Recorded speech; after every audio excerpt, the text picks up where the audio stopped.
Baik, berjumpa kembali dalam mata kuliah Project Multimedia ya. Pada kesempatan kali ini, saya akan menyampaikan tentang interaktivitas dalam multimedia. Yang mana interaktivitas itu merupakan bagian utama di dalam multimedia selain adanya teks, video, animasi, gambar, dan audio. Ya. Nah, apa dan bagaimana interaktivitas yang ada di dalam proyek multimedia? Nah, bisa Anda saksikan dan Anda ikuti pembahasannya di dalam materi berikut ini. Ya. Kemudian nanti di akhir dari video itu ada tugas yang harus dikerjakan, dan untuk petunjuk teknis nanti bisa melihat file yang ada di Siakat ya. Petunjuk teknisnya ada di dalam file yang ada di Siakat, kemudian nanti bisa diikuti ya sesuai dengan itu. Kemudian untuk format filenya yang bisa digunakan sebagai petunjuk di Siakat nanti adalah berformat PDF. Jadi di Siakat nanti selain saya sertakan file presentasinya ini, kemudian saya sertakan format dari tugasnya, ada petunjuk dari tugasnya. Ya.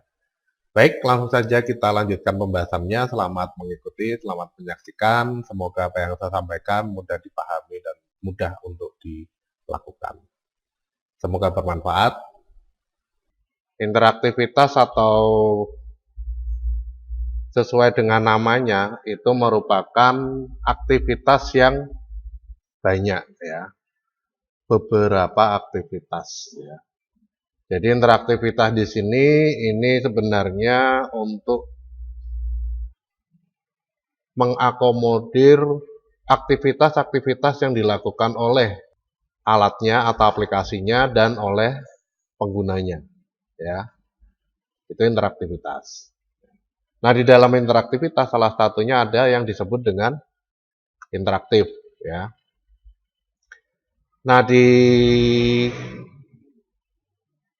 dari KBBI ya, interaktivitas atau interaktif ya. Interaktif ini adalah bersifat saling melakukan aksi, kemudian antar hubungan, kemudian saling aktif ya. Berarti pada intinya interaktif yang merupakan bagian dari interaktivitas, kegiatan atau aksi yang dilakukan bersama-sama ya. Jadi ada saling aksi, saling melakukan aksi ini berarti dilakukan secara bersamaan. Saling aktif ya. Ini juga sama ya. Nah, ini definisi dari KBBI. Nah, secara umum di dalam interaktif ini terdapat dua arah atau terjadi hubungan timbal balik di dalam suatu aksi ya.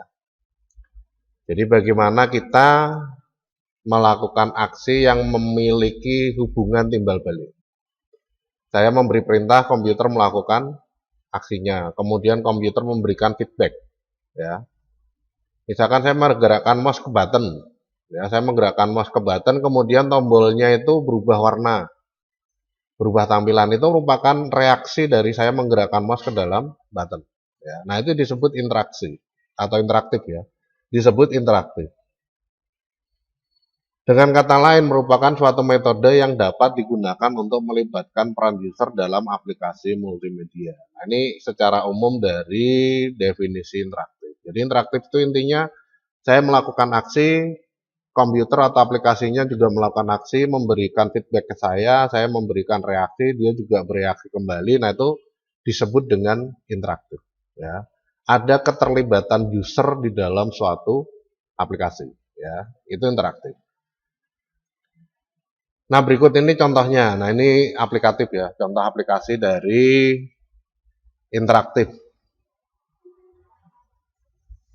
Ada satu perusahaan ya, atau toko yang bergerak di bidang fashion ya. Jadi Alta Fashion and Boutique. Sebuah toko yang menjual berbagai macam produk fashion dari banyak merek ternama. Selain itu juga memproduksi sendiri produk fashion hasil dari rancangan pemilik butik. Ya. Alta Fashion and Boutique dalam menjual produk fashion buatannya dengan mengadakan peragaan busana di toko. Lokasi ruang peragaan ada di lantai 2 toko. Yang lokasi tangga ke lantai 2 didesain melewati showroom produk fashion merek ternama seperti XIX, kemudian Dior, kemudian LA, Louis Vuitton, Chanel, dan lain-lain. Ya. Nah, ini ada satu toko yang bergerak di bidang fashion and boutique. Ya. Tuh. Sering peragaan busana. Ya, melakukan peragaan busana dalam menjual produk fashionnya. Ya. Nah, dari pernyataan ini kira-kira Anda bisa menangkap apa? Apa yang bisa Anda dapatkan informasi dari pernyataan ini? Alta Fashion and Boutique menjual dua jenis produk fashion.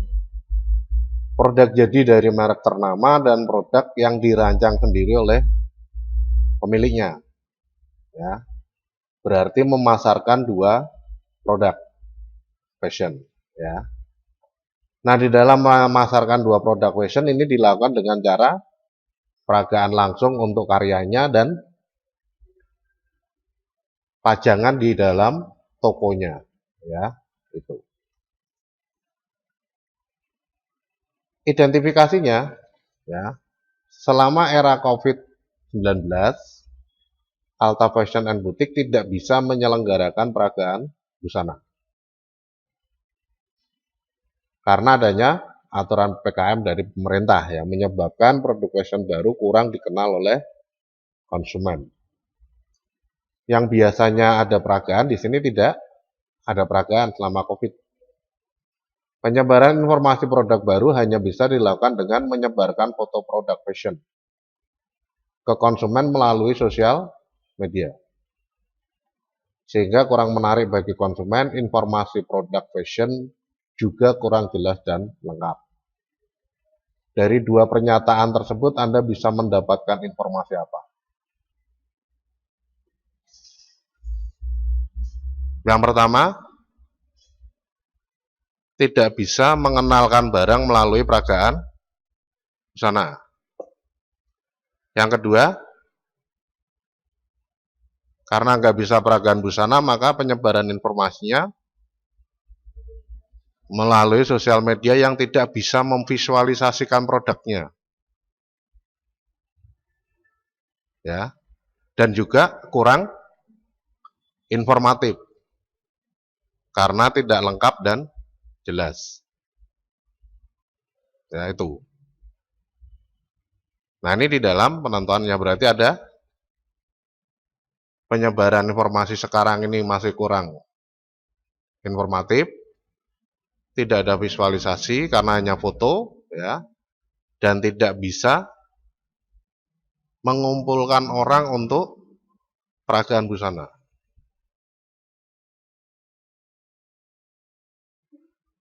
Nah, identifikasi kebutuhan yang ketiga, di sini multimedia interaktif harus bisa dijalankan di berbagai alat yang mungkin digunakan oleh konsumen. Berarti di sini sebelumnya ada cerita, ya. Ada cerita dia membutuhkan satu peragaan busana yang tidak perlu mengumpulkan orang, ya, dan bisa dilakukan secara langsung. Secara langsung maksudnya di sini ketika saya pengen melihat peragaan busananya langsung bisa dilihat. Nah, sebagai solusinya salah satunya dengan menggunakan multimedia interaktif. Berarti di dalam latar belakangnya itu sudah ada cerita bahwa dia membutuhkan satu peragaan busana yang tidak harus dilakukan secara offline dengan mengumpulkan banyak orang. Ya. Alternatifnya yang pertama adalah multimedia interaktif. Nah, multimedia interaktifnya di sini harus bisa dijalankan di banyak platform. Banyak alat yang mungkin digunakan oleh konsumen. Alat untuk menjalankan multimedia interaktif itu apa aja? Komputer sama handphone. Ya. Nah, berarti pengennya multimedia interaktif ini bisa dijalankan di PC dan bisa juga dijalankan di handphone. Kemudian cepat dalam proses pembuatannya, tidak melibatkan pemerintah atau pihak lainnya sehingga biaya bisa ditekan. Butuh satu media untuk melakukan peragaan busana, ya. Kemudian pengerjaannya cepat, biayanya tidak banyak, ya. Karena tidak ingin melibatkan banyak pihak. Di masa COVID, ketika kita pengen mengumpulkan orang, pasti prosedurnya panjang dan rumit, ya. Harus izin sana lah, izin sini lah, mendatangkan satgas COVID lah, ya. Paling tidak satgas COVID tingkat kecamatan, belum lagi pihak dinas kesehatan, ya, untuk melakukan swab dan lain-lain, belum lagi kepolisian. Nah, ini rumit, biayanya jadi besar, prosesnya jadi lama. Berarti diinginkan pembuatannya cepat, bentuknya multimedia, dan tidak membutuhkan biaya terlalu besar. Kemudian bisa dijalankan di banyak platform, berarti mudah untuk diakses. Ini yang ketiga. Kemudian yang keempat, product fashion dari merek ternama memiliki video untuk produknya. Entah itu video reel atau video apalah ya, ada videonya. Nah, Alto Fashion and Boutique juga perlu video produk fashion seperti yang dilakukan oleh merek ternama. Berarti yang perlu dilakukan dari proses ini adalah dua produk. Yang pertama membuat produk video untuk produk fashion dari Altopsnya. Yang kedua membuat multimedia interaktifnya yang berisi video. Ya.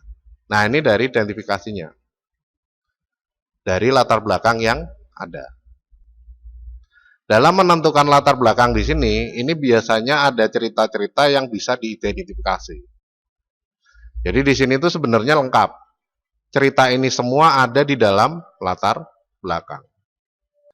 Dari cerita yang ada di latar belakang nanti bisa diidentifikasi menjadi kebutuhan. Oh, butuhnya kayak gini. Nah, setelah didapatkan identifikasi kebutuhan seperti ini, maka dirumuskan. Ya nggak dirumuskan ya, istilahnya dibuat satu kerangka kerja. Apa yang harus dilakukan?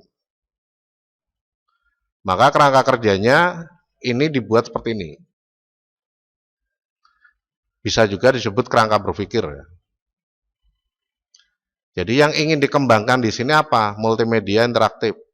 Berarti ini ya, pameran produk virtual untuk menggugah minat konsumen membeli produk. Karena nggak bisa pameran langsung. Nah, untuk bisa membuat ini harus berdasarkan apa yang sudah dikumpulkan ya. Datanya di sini dikumpulkan seperti ini. Ini masalah berkaitan dengan kendala dan juga audiens. Kemudian ini dari kebutuhan multimedianya. Bisa mendapatkan ini semua dengan cara gimana? Dengan cara observasi dan wawancara. Nah, dari ini semua dirangkum atau gampangannya disimpulkan, ya disederhanakan menjadi 4 objek ini yang harus ada. Bisa memvisualisasikan produk, mudah diakses, informatif, dan ekonomis. Berarti ketika mengembangkan ini harus memuat 4 hal ini. Tujuannya apa? Supaya bisa diuji. Kalau tidak ada indikator dari apa yang diinginkan atau apa yang diharapkan, maka nanti di dalam proses pengujiannya nggak bisa dilakukan. Yang mau diuji apanya? Kalau dengan menentukan ini, berarti nanti visualisasinya bisa nggak? Ada nggak misalkan? Oh ada, karena di situ sudah berupa video yang mengambil gambar seluruh sisi dari produk fashionnya. Ya, detail jahitannya di dalam video ada. Ya, kemudian informasi dari produknya itu sendiri, bahan, kemudian kualitas dan lain sebagainya ada di dalam informasinya. Berarti di sini sudah informatif. Nah, ini harus diuji semua. Mudah diakses enggak? Tidak, ternyata untuk handphone dengan spesifikasi khusus nggak bisa. Nah, ini berarti perlu diuji.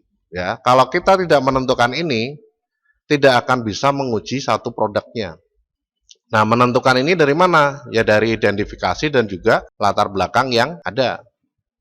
Datanya dikumpulkan semua, sehingga dalam mengatur proses mengumpulkan data itu harus benar-benar lengkap.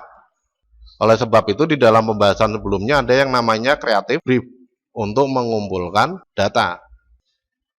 Nah, ini dari kerangka atau kerangka kerjanya seperti ini ya. Berarti saya harus membuat ini yang memuat 4 hal ini ya. Kemudian bentuknya multimedia interaktif dengan menggunakan model yang tepat dengan tujuan utamanya yaitu meningkatkan penjualan produk fashion sehingga omsetnya meningkat. Nah, kalau kita sudah bisa merancang seperti ini ya, punya kerangka seperti ini, maka nanti dalam proses selanjutnya akan mudah. Oh, berarti saya harus bisa memikirkan bagaimana supaya produk yang saya hasilkan ini nanti, produk multimedianya itu mudah diakses. Produk multimedianya informatif. Produk multimedianya dalam pembuatan ekonomis. Nah, kalau sudah diatur kerangka kerjanya, kemudian yang berikutnya mengatur diagram alurnya. Diagram alurnya digambarkan seperti ini. Jadi karena di situ multimedia interaktif, maka ditentukan dalam pengaturannya. Konsepnya apa? Konsepnya composite. Composite di sini gabungan dari non-linear dan linear. Nah, linearnya di mana? Linearnya di sini. Dari intro ke menu, dari menu ke detail. Dari menu ke video nggak bisa. Ya, harus ke detail dulu. Nah, ini di dalam penentuannya. Cuma di sini ada pilihannya, mau melihat intro sampai selesai atau tidak. Ya, jika tidak, maka silahkan di skip. Nah, ini yang disebut dengan interaktif, jadi ada pilihan. User boleh memilih melihat intronya sampai selesai, kemudian masuk sendiri ke menu, atau user bisa skip intronya untuk masuk ke menu. Nah, ini juga diatur. Setelah kita mengetahui, kemudian kita atur. Setelah masuk ke menu, kemudian masuk bisa memilih detail produk atau merek. Nah, kenapa di sini ada detail produk atau merek? Karena mengembangkan dua produk fashion. Promosi untuk dua produk fashion. Produk fashion merek ternama dan produk fashion yang dibuat sendiri. Nah, dari detail produk kemudian bisa melihat video produk. Detail produk, tiap produk tidak memiliki detail yang sama. Ada yang detailnya itu tidak terlalu banyak informasinya, ada yang informasinya sangat banyak. Nah, di dalam detail produk nanti karena di sini bisa memuat informasi yang banyak atau sedikit, berarti kalau informasinya yang sedikit itu cuma satu halaman saja, kalau yang informasinya sangat banyak bisa banyak halaman. Ya. Nah, ini detail produk atau merek. Nah, dari detail produk atau merek ataupun dari menu ya, dari menu atau detail produk dan merek ini, jika ingin keluar bisa. Dari sini juga sama, jika ingin keluar juga bisa. Dari detail produk atau merek, jika ingin keluar bisa dilakukan dan jika ingin melihat videonya juga bisa dilakukan. Dari video ini, jika ingin keluar ya bisa dilakukan. Ya, kenapa perlu seperti ini? Dari sini nanti kita bisa gambar linknya. Di dalam intro ini kira-kira butuh berapa tombol? 1 tombol untuk skip. Kalau di dalam menu ini butuh berapa tombol? Banyak, karena produknya banyak. Yang jelas ada tombol untuk menuju keluar, untuk menuju ke detail produk. Di dalam detail produk, tombolnya ada tombol untuk keluar dan ada tombol untuk menuju ke video produk. Nah, dari video produk ini nanti juga bisa menuju ke detail produk lagi dan bisa menuju ke menu. Berarti di dalam video produk ada 3 tombol. 1 ke menu, 2 ke detail produk atau merek, 3 ke exit. Jadi dengan menggambarkan alur diagram, maka kita bisa memperkirakan kebutuhan untuk buttonnya itu berapa. Dan kita bisa merancang desain output dari multimedia interaktifnya sesuai dengan kebutuhan yang sudah digambarkan di sini. Ini namanya semi nonlinear ya. Itu semi acak. Jadi ada yang urut, ada yang acak. Acaknya di mana? Di tahap produk ini bisa milih sembarang. Kemudian ketika berada di menu ini nggak harus ke detail produk dulu, nggak harus ke video baru keluar, tidak. Tapi bisa langsung keluar kalau pengen. Ya, nah ini acak. Ya, banyak pilihan. Itu disebut dengan interaktif. Ya, tapi interaktif dengan konsep composite, gabungan dari linear dan non-linear. Nah, ini di dalam pengaturannya seperti ini. Nah, setelah kita atur alur diagramnya, maka kita bisa susun yang namanya desain output. Nah, di dalam desain output ini ada intro. Intro memiliki satu tombol untuk skip intro. Jadi ini ibaratnya layar ya ini ya, ibaratnya layar. Jadi desain output ini hanya desain sketsa atau desain awal yang belum ada bentuknya. Maksudnya ini mau animasi atau enggak, itu belum kita pikirkan. Kita hanya memikirkan linknya saja, alurnya saja. Nanti di sini ada logonya apa enggak, misalkan ya. Kemudian nanti animasinya kayak gimana, itu belum dipikirkan. Ini hanya untuk menentukan rancangan dari tombol-tombolnya. Ini intro. Nanti setelah di skip atau setelah intro selesai, dia masuk ke menu. Menu ada tombol close untuk menuju ke keluar, exit. Ya, exit ada dua pilihan sesuai ini ya. Ketika exitnya ada dua pilihan, exit enggak. Kalau tidak, jika yang semula ini di menu kemudian exit, dia baliknya harus ke menu. Jadi dari menu kemudian exit, tidak jadi exit, baliknya ke video produk, ya keliru. Jadi kalau misalkan di sini klik exit, berarti baliknya harus ke menu jika tidak jadi. Ketika dalam detail produk di close, tidak jadi keluar, maka baliknya ke detail produk lagi. Alurnya seperti itu. Nah, di dalam menu, ini ada merek ABC, ada produk ABC. ABN ya, N ini banyak, mengindikasikan banyak.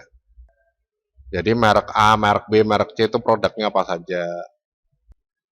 Misalkan dari XIX, ya di situ ada diklik nanti ada pilihan detail produk, ada produk Man Fashion, ada produk Spring, misalkan, ada produk apa namanya sepatu boot misalkan. Nah nanti ketika diklik sepatu boot tampil subdetailnya. Makanya di dalam detail produk setelah ini dipilih nanti ada tombol previous dan next. Kalau misalkan ada 3 kelompok fashion ya, ada fashion untuk spring, ada fashion untuk olahraga, kemudian ada fashion untuk sepatu boot misalkan ya. Nah nanti ketika di next dia bisa menuju ke halaman-halaman tersebut, previous menuju ke halaman-halamannya. Nah ini untuk menentukan konsistensi desain sebenarnya. Ya, peletakan tombol, kemudian close-nya di atas semua ya, bentuknya sama semua. Menunya di sebelah kanan bawah semua. Previous next-nya di sini ya, tombol-tombol lain. Nah, ini dengan menggunakan desain output ini kita bisa mengatur konsistensi dari penataan halaman yang kita lakukan. Kalau pengen dibuat detail, di sini nanti bisa kita buat ya sub detail produk. Sub detail produk itu mau dibuat gimana? Nah, ini penentuannya. Jadi di dalam alur ini nanti untuk menentukan jumlah button dan posisi. Dan ini harus sesuai dengan alur. Kalau dari menu bisa exit, berarti di sini juga harus support ya, dari menu harus bisa exit.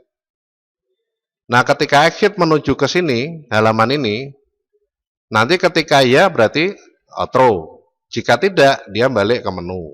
Nah, itu harus diatur.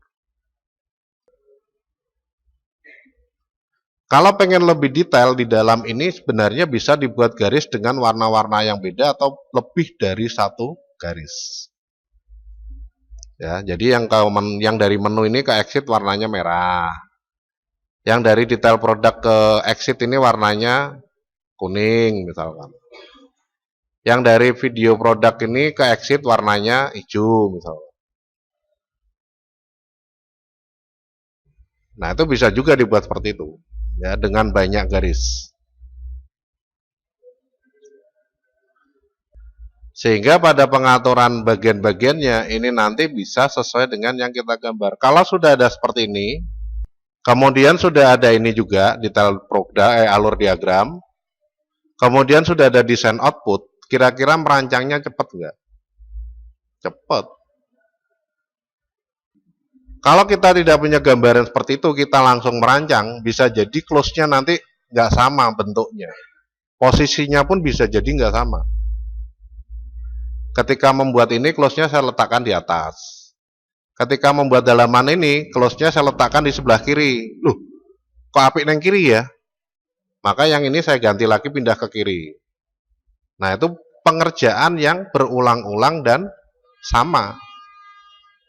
Tapi kalau seperti ini enggak. Ketika dilihat, HP neng kiri apa neng kanan? Ya, ini bisa dirancang langsung.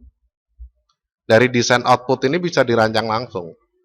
Oh, ternyata bagus di kiri ya, sudah nanti kiri semua. Nah, itu di dalam penentuannya seperti ini. Tombol skip-nya di sini apakah berupa tulisan ataukah berupa tombol panah ataukah berupa apa? Nah, ini bisa ditentukan juga. Nah, semua hal yang sudah dilakukan ini adalah proses awal atau tahap awal dari pengembangan multimedia interaktif. Kalau kita menggunakan model 4D, tahap awal ini masuk dalam kategori atau dalam kelompok define.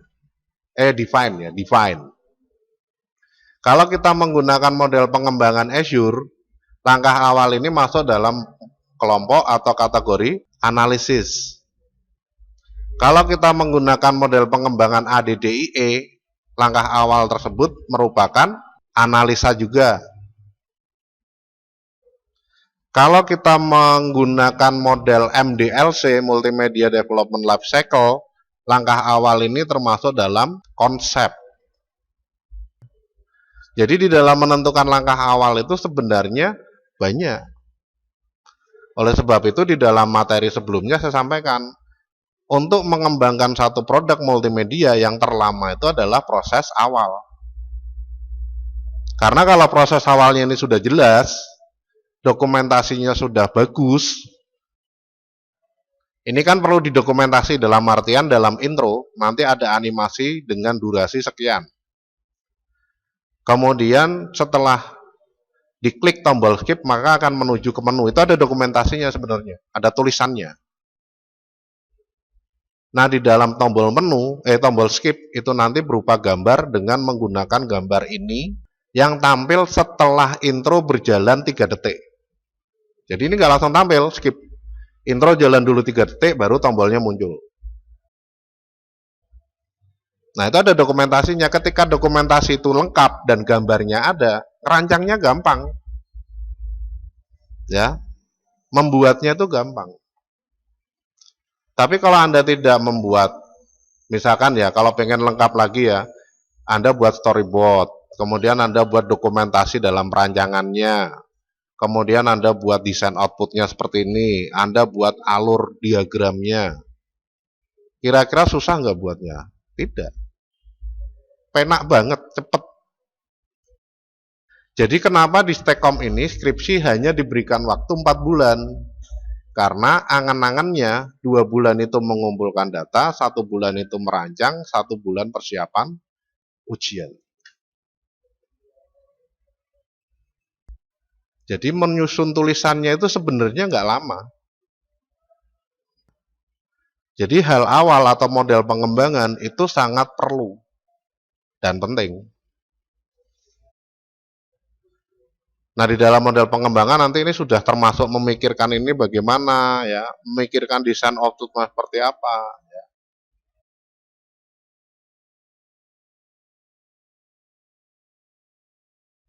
Nah, kemudian yang berikutnya tugas. Nah, tugasnya yaitu membuat satu tahap awal pengembangan proyek multimedia interaktif.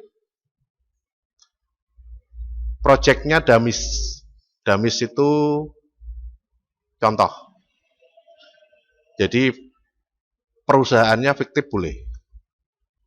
Yang penting Anda belajar untuk menyusun, membuat latar belakang, identifikasi, kerangka pikir, model pengembangan, alur diagram, dan desain output. Untuk mendukung kampanye produk atau company, perusahaan ya, berupa multimedia interaktif. Ini di Siakat sudah saya sertakan. Nanti di-download aja.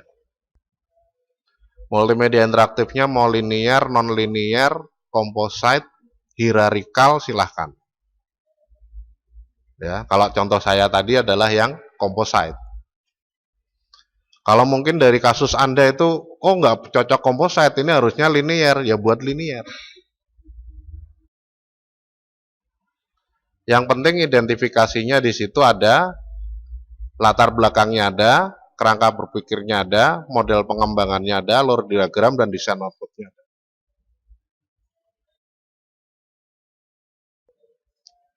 Nah, kalau kebetulan Anda punya perusahaan atau mungkin kenalan yang bekerja di dalam satu usaha dan bisa diimplementasikan ini, bisa digunakan sebagai persiapan untuk proyek skripsinya.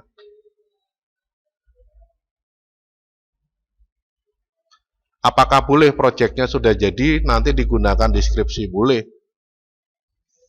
Nggak apa-apa. Ya. Ngirit waktu menyusun skripsi. Jadi pada saat nanti Anda masuk ke materi skripsi, Anda tinggal membuat naskah skripsinya saja, nggak usah mikir proyek promosi atau proyek lainnya. Karena sudah Anda selesaikan di mata kuliah ini. Nanti ada juga mata kuliah seminar proposal yang tujuannya untuk membuat proposal.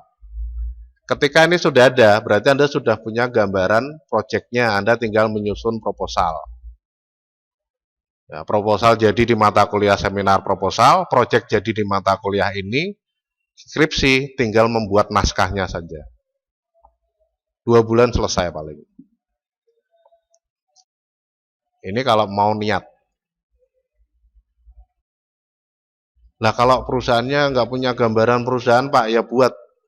Ya, fiktif aja, yang penting ininya masuk. Ya, masuk akal. Ya, itu. Nah, paling tidak ketika Anda belum punya gambaran perusahaan yang dibuatkan proyek dan ini dibuat fiktif, Anda punya kerangka berpikir untuk proses pembuatan proyek skripsi. Ya. Apakah hal seperti ini bisa dilakukan ke yang lain? Bisa. Kalau Anda pengen membuat misalkan saja media promosi cetak, ya bisa selama ada modelnya, model pengembangannya. Anda pengen membuat video iklan, atau pengen membuat video klip, atau pengen membuat company profile, ya nggak ada masalah. Ya, Anda pengen membuat website, bisa saja.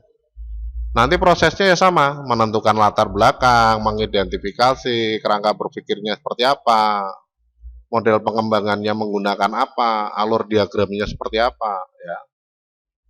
Sama, cuma beda hasil akhirnya, outputnya.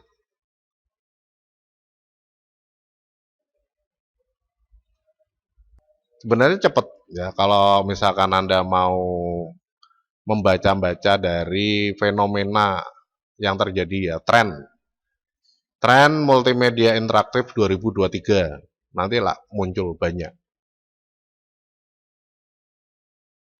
Tren sekarang ini untuk multimedia interaktif seperti apa sih? Itu.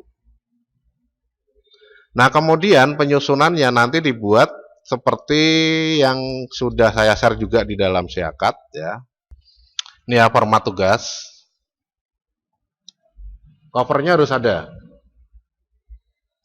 Nah, covernya harus ada, misalkan seperti ini ya, pengembangan aplikasi katalog digital di Auto Fashion and Boutique berbasis Android. Ya. Jadi ini jadinya adalah aplikasi multimedia interaktif, ya, bentuknya katalog digital, isinya produk fashion, penggunaannya menggunakan Android. Ya, distribusinya melalui sosial media. Ya. Dengan memberikan file APK ke konsumen, konsumen bisa menginstalasi sendiri file APK-nya, kemudian sudah bisa digunakan multimedia interaktif. Nah, seperti ini ya, nanti. Kemudian di sini ada nama lengkap Anda dan NPM. Kemudian di sini dituliskan program studinya apa, fakultasnya apa, universitasnya apa, kemudian tahunnya. Komponennya di sini ada latar belakang, ya, poin A, kemudian ada identifikasi masalah, identifikasi kebutuhan ya, bukan masalah ini, sorry, kebutuhan aja. Nah, identifikasi kebutuhan, kemudian ada kerangka berpikir, ya, ada model pengembangan, diagram alir multimedia interaktifnya, multimedia aja ya, mau interaktif atau enggak, monggo silakan diatur. Ya. Kemudian desain output. Nah.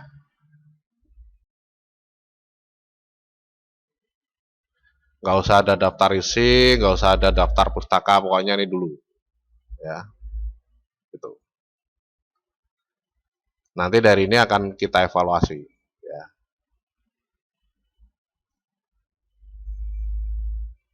Nah ini susunannya seperti ini ya, kertasnya A4, ya pokoknya ini langsung dibuka, ini dihapus, diketik punya Anda sudah formatnya jadi. Tinggal ganti nama, NPM, sama judulnya. Ya.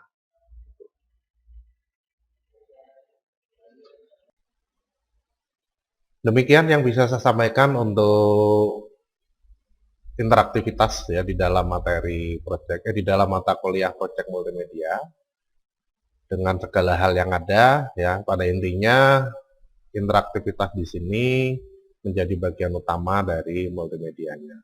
Kemudian persiapannya nanti bisa dilakukan sejari awal ya dalam proses perancangan multimedia atau pengembangan multimedia sesuai dengan model pengembangan yang digunakan ya. Demikian dari saya, terima kasih atas kebersamaannya, mohon maaf atas segala kesalahan dan kekurangan selama penyampaian materi. Saya Andi Prakasa undur diri, sampai ketemu lagi di lain waktu dan kesempatan. Terima kasih.